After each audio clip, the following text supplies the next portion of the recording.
এই প্রশ্নটার দিকে যদি একটু তাকাই, বলা হয়েছে 11 কেজি ভরের এবং 11.5 কেজি ভরের বস্তু একটা পুলির দুই পাশে ভরহীন সুতা দ্বারা সংযুক্ত। 4 সেকেন্ড পর বস্তু দুটির বেগ কত? এখানে একটা পুলি আছে, এটা একটা পুলি। পুলির এক পাশে 11 কেজি ভরের একটা বস্তু এবং অন্য পাশে 11.5 কেজি ভরের একটা বস্তু ঝুলানো আছে। 4 সেকেন্ড পরে বস্তুদ্বয়ের বেগ বের করতে হবে। আচ্ছা বেগ বেগ বের করার ফর্মুলাটা কি? V v equal u plus at. আমার এখানে কি দেয়া আছে? টি এর মানটা কিন্তু দেয়া আছে 4 সেকেন্ড এবং ইউ ইউ কত হবে? ইউ তো আদিবেগ। আদিবেগ কি হবে? বস্তুদ্বয় শুরুতে স্থির ছিল, এখন তো বর্তমানে স্থির আছে, সুতরাং আদিবেগ তাদের 0 হবে।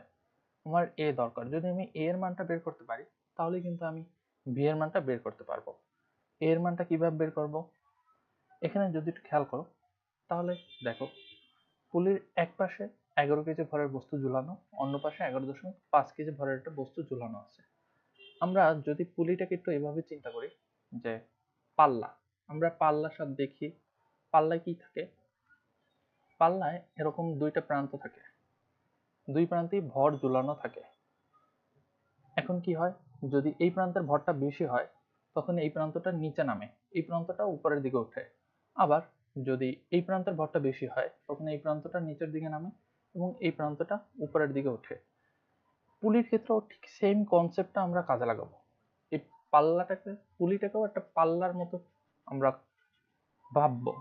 তো পুলিটাকে যদি পাল্লার মতো করে চিন্তা করি তাহলে কি হয়, যে পাশে বেশি ভরের বস্তু ঝুলানো ওই পাশটা নিচের দিকে নেমে যাবে।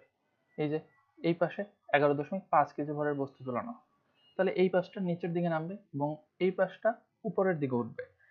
এই পাশ যদি নিচের দিকে নামে তাহলে তার ত্বরণটা এদিকে কাজ করে, ত্বরণ এদিকে কাজ করবে এবং এখানে এই ক্ষেত্রে ত্বরণটা উপরের দিকে কাজ করবে। এবার যদি আমরা একটু বলের কনসেপ্টটা কাজে লাগাই, যে কোন এই বস্তুর ক্ষেত্রে কি কি বল কাজ করতেছে, এর ওজন নিচের দিকে কাজ করতেছে, কোন একটা বস্তুর ওজন সব সময় তার নিচের দিকে কাজ করে। এক্ষেত্রে উপরের দিকে টান বল কাজ করতেছে, এক্ষেত্রে কি হচ্ছে, নিচের দিকে এই বস্তুটার ওজন এবং টান বলটা উপরের দিকে কাজ করতেছে। এবার যদি আমরা একটু দেখি 11 কেজি ভরের বস্তুর ক্ষেত্রে কি কি বল আছে। এই বস্তুটা কি হচ্ছে, উপরের দিকে যাচ্ছে। উপরের দিকে যাওয়া মানে কি?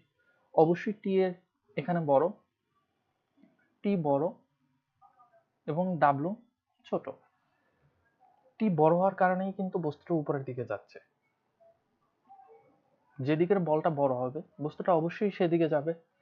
এখানে যদি আমরা একটা বস্তু চিন্তা করি, কেউ একজন এদিকে টানছে T1 বলে, আর কেউ একজন এদিকে টানছে T2 বলে। এখন বস্তুটা কোন দিকে যাবে? যদি T1 T2 এর থেকে বড় হয় তাহলে বস্তুটা অবশ্যই T1 এর দিকে যাবে, এদিকে যাবে। ঠিক এখানেও ঠিক সেম কনসেপ্টটা কাজে লাগানো হয়েছে। বস্তু উপরের দিকে যাচ্ছে, তার মানে উপরের দিকে যে বলটা কাজ করতেছে সেটা অবশ্যই বড়, এই 11 কেজির ক্ষেত্রে। এবার যদি আমরা টি minus W equal M A, এটা লেখা যায় নিশ্চয়ই। টি থেকে যদি আমি ডাব্লু বাদ দেই তাহলে যে নিট বলটা থাকে, এখানে টি হচ্ছে প্রদত্ত বল চিন্তা করতে পারি, আর এটা একটা বাধা বলের মতো চিন্তা করতে পারি। টি থেকে যদি আমি ওজনটা বাদ দিই, টান বল থেকে ওজন বাদ দিলে যে বলটা থাকে নিট বলটা, ওই বলই সে বস্তুটা উপরের দিকে যাচ্ছে। এটা হচ্ছে এম ভর আর এ হচ্ছে নিট ত্বরণ। এবার T equal W plus M A লেখা যায়। এক্ষেত্রে ডাব্লু কত হবে? ডাব্লু সমান M G, M G plus M A. M 11 into 9.8 plus 11 into A. দেখি একটু কত আসে আমরা। এখানে আসে হচ্ছে 107.8 প্লাস 11 এ, এটা টি এর মান।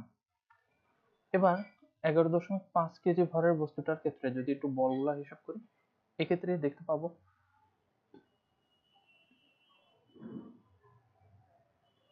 বস্তুটা নিচের দিকে নামতেছে। নিচের দিকে নামা মানে কি, এখানে ডাব্লুর মানটা অবশ্যই বড় হবে টি এর থেকে।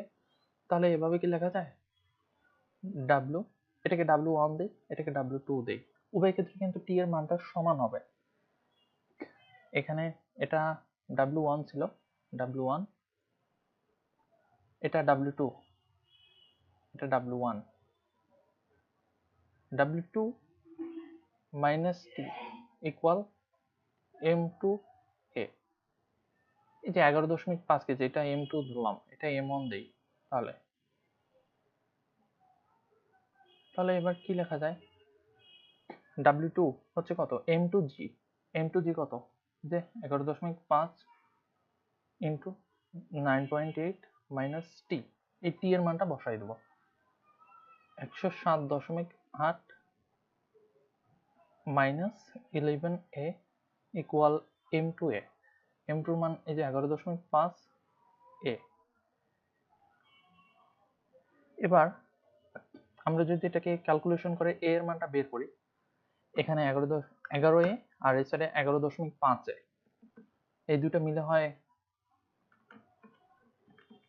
22.5।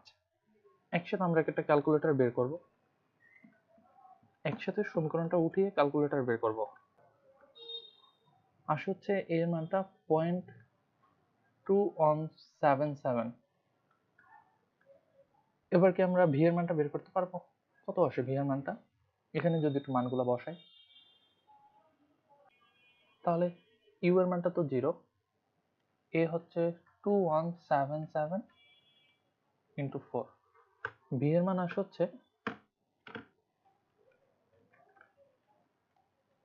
0.8711 মিটার পার সেকেন্ড। আশা করি তোমরা ম্যাথটা বুঝতে পারছো। কোথাও যদি কোনো প্রবলেম হয়ে থাকে তাহলে কমেন্টে অবশ্যই জানাবা। আর এরকম সুন্দর সুন্দর ম্যাথের গুলো পেতে আমাদের ফেসবুক গ্রুপ এবং ইউটিউব চ্যানেলের সাথে যুক্ত থাকো। সকলকে ধন্যবাদ।